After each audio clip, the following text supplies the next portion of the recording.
আজ তোমাদের জন্য খুব ছোট্ট কিন্তু একটা পাওয়ারফুল রেমেডিস নিয়ে এসেছি। শুনতে রেমেডিস মনে হলো, খুবই অল্প একটা কাজ, সেটা হলো চ্যান্টিং। কি চ্যান্ট করবে? আগে বলে রাখি কারা চ্যান্ট করতে পারবে। যাদের মাঝখানে খুব বড় স্ট্রং থার্ড পার্টি আছে বা মেজর কোনো ইস্যু আছে তাদের জন্য কিন্তু নয়। যাদের মধ্যে সমস্যা নর্মালি ঠিকঠাক আছে, সমস্যা চলছে, ব্লক করে দিয়েছে বা কল কারোর কাছ থেকে সঙ্গে সঙ্গে কল পাওয়ার প্রয়োজন আছে, যে কোনো মানুষ রিলেশনশিপে না থাকলেও হয়তো কারোর একটা কলের প্রয়োজন আছে, বাট কলটা পাচ্ছ না বা সে কল করতে চাইছে না বা করছে না, সেই ক্ষেত্রে কিন্তু এটা ব্যবহার করা যেতে পারে।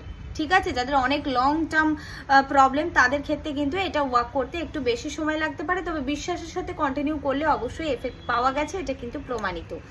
কি চ্যান্ট করবে সেটা হচ্ছে হিলম ক্লিম। ওকে, এটাকে 108 বার এক আসনে বসে পূর্ব দিকে বা উত্তর দিকে মুখ করে বসে জপ করবে। জপ শুরু করার আগে ইন্টেনশন অবশ্যই দেবে সেই মানুষটার মুখ মনে করে যে সেই মানুষটা তোমাকে কল করছে, তার কল আসছে, সেই এক্সপেকটেশন নিয়ে ঈশ্বরকে থ্যাংক ইউ জানিয়ে, ইউনিভার্সকে থ্যাংক ইউ জানিয়ে 108 বার এই মন্ত্রটা জপ করো। দেখবে পজিটিভ রেজাল্ট অবশ্যই পাবে, এবং রেজাল্ট পেলে কিন্তু কমেন্ট সেকশনে জানাতে অবশ্যই ভুলবে না। তার আগে অবশ্যই পজিটিভ এনার্জিকে ক্লেম করে দিয়েই কাজটা করো, যাতে আরো তাড়াতাড়ি ইউনিভার্স তোমাদের কাজটা করে দেয়। আমি এখানে লিখে দেবো মন্ত্রটা, তোমরা কিন্তু দেখে নিতে পারো।